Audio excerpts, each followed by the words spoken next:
Monster Hunter Wilds player count has dropped over a 90% since its release, at least on Steam. I'm pretty sure that you have already heard something about this, but what about the money that we gave Capcom when buying this game? Where is that money going?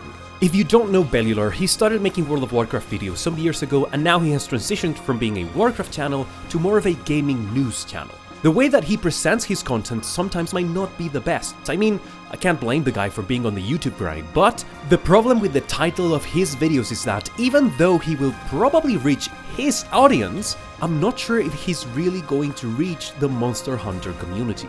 And there's two videos that I think are important to understand some of the things that are happening with Wilds lately. I don't think that Bellular is that invested in Monster Hunter as a franchise, but to his credit, he is really good at digging up reliable information. The first thing that I want to show you is the financial situation that Capcom was going through before the release of Wilds. In this video, he shows Capcom's financial report, and you can see a number that is highlighted here, 88.5 billion yen. That is the amount of money that they have made as of December 31st, 2024. Now, I want you to take a guess. What do you think is the earnings forecast for the fiscal year of 2025? Come on, take 3 seconds to think of a number. Got it? Alright, here's the number. The earnings forecast for the year 2025 was 165 billion yen. So this means that in December 31st of 2024, they were missing almost 50% of their financial target. 50%! How do you make that comeback? And in the span of 3 months? Well, I mean, we do have the answer now. Remember how Monster Hunter Wilds sold around 10 million copies on release? Yeah, that tracks. It was actually the reason why Capcom managed to hit their 10th consecutive year of 10% profit growth. Crazy, right? I think that the Monster Hunter community lately has been focusing a lot on the state of the game. From things like performance to gameplay to difficulty to player retention, there has been plenty of discussion from a wide variety of angles. Hell, even I have a podcast where I try to talk to multiple content creators about the state of the game and their opinions of it. But if there's one thing that I think isn't talked enough, is the interesting dynamics behind the success of Wilds' sales. The first and most evident thing, of course, is holy fuck, just how much is the Monster Hunter community carrying this company? We can give ourselves full credit for that incredible comeback that Capcom had with the sales. God damn! But the second thing that we should really be discussing more is, was all of this calculated? And if it was, what are the implications? That is the topic that is covered in Bellular's second video about the situation with Wilds. Capcom basically made a gamble by releasing the game earlier than they should have in hopes of reaching the financial target, and so before we jump into conclusions, let's really take a moment to consider if that might be true. Before I get into the actual discussion, I really need you to make a compromise. I'm sure that there will be people that have mostly negative things to say about Wilds, and there will be people that have mostly positive things to say about Wilds. Independent on where you land on those categories, can we accept for a moment the following facts? Even if you don't think they are true, simply for the sake of this exercise, can we accept that Wilds, on release, was an unfinished game? And in the same way, can we accept that Wilds is a good game? Compromise! Just this once! These two things can be true at the same time. We need to acknowledge this if we are to move forward. Remember this, despite everything I'm about to say, and I truly believe this, Wilds remains a good game. Okay? Okay.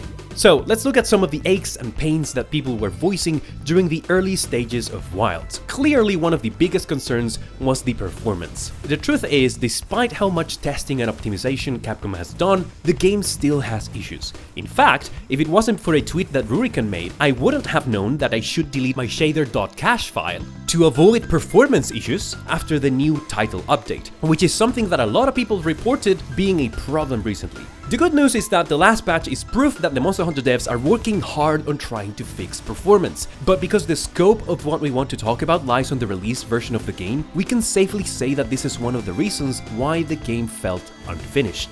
The other reason is content. Never before have people run out of things to do as fast as they did in Wilds during those first few weeks. And I don't mean that there was nothing to do in the game. I played a lot after the release because I went for the endemic life, layered armors, I did some artisan weapon rolls, I even tried new weapons. I've never before in my life considered playing bow in Monster Hunter, but in Wilds, bow is pretty fun to me. What I mean by running out of things is the idea that you hit that end-game loop and oftentimes finish it quite quickly in Wilds. You play the endgame for a couple of hours and you can get the best armor set, complete your decoration collection, and even get some good artisan weapons to play with. The content behind those things is enjoyable, by all means. But since that is the spine of the gameplay loop, and seeing how quickly people were reaching that stage, the game did feel a bit lacking in terms of content, which can also suggest an unfinished game. Now, the biggest one for me is the fact that people have found the game files on high-ranked Soshia and even Lagiacross in the release version of the game, which, even if there's no official statements, really points towards the possibility that they were supposed to be included in the roster at release, but they had to be scratched and delayed in order to prioritize other things. I mean, I don't think Capcom has ever made a Monster Hunter game where the low-rank story boss wasn't replayable in high rank. That's just weird. And you might think that it was just the models, but no, people even found the armor sets between the game files. They did add Soshia later on, which was great. I was super hyped with the new armor sets, and the fight itself is just so good. But looking at these elements that I don't think Velular would know completely because he's not really inside the circle of the Monster Hunter community, and putting them into perspective with the information that he showed about Capcom's financial year, it is pretty safe to assume that they took a conscious decision to release Wilds in order to hit a target. And then what happened? Almost 50% of the revenue that they were missing was then completely carried by the sales of Monster Hunter Wilds. Man, it's kinda tiring that you cannot just enjoy games as a hobby now, and instead you have to pay attention to these things. Well, I digress. I think that the Monster Hunter community has been very active and vocal about the experience that they want from this game. And that discussion is fine, that's great. But I think we have to realize that the relationship that we have with Monster Hunter as a franchise is not the same thing as the relationship that we have with Capcom as a company. Monster Hunter can sometimes be a vehicle to connect players with the company, but the truth is that right now, Capcom has a much closer relationship with people that have nothing to do with you. People like the shareholders.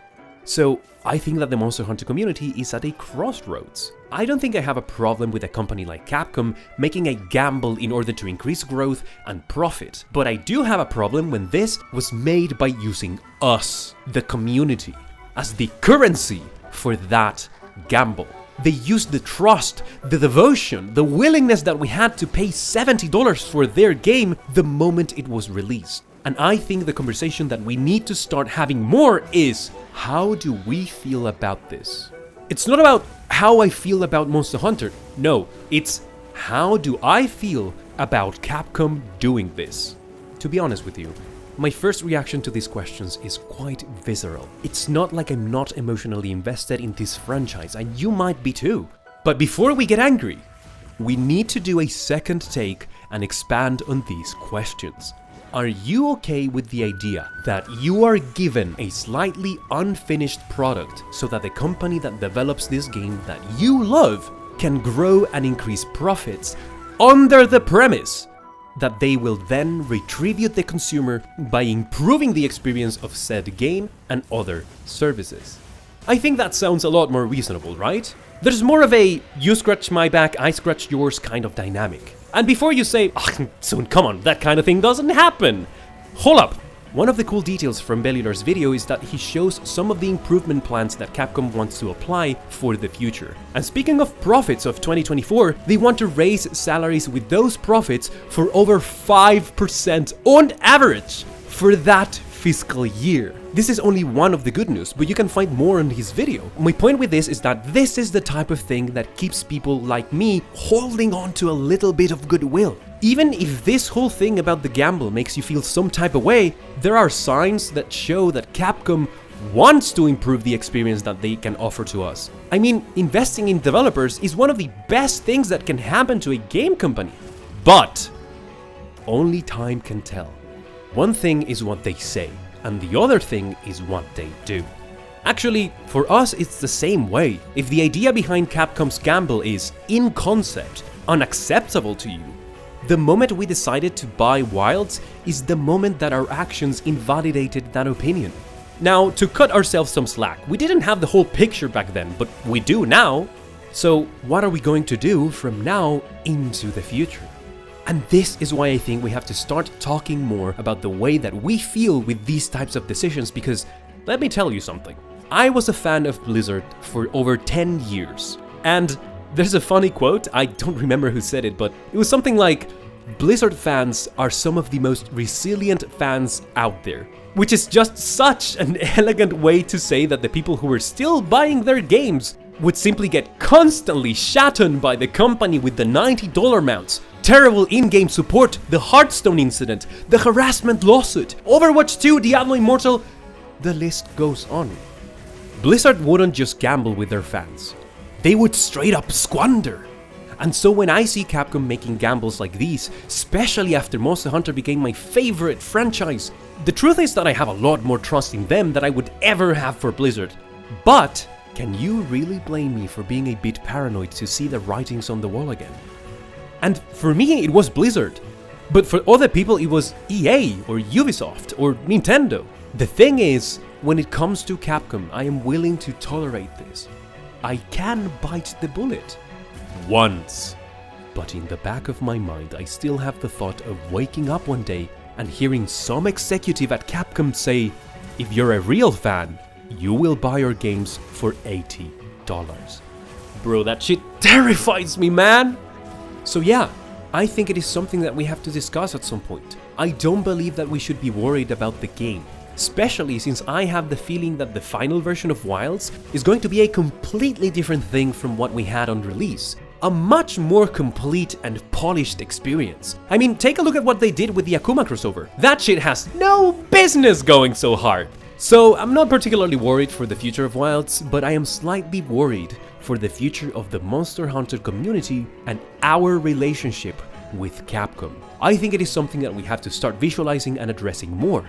Because if we don't give ourselves the chance to go and make an informed opinion about this whole thing, somebody else will find the way to make that opinion for you. So basically, Monhan Nation, how we feeling?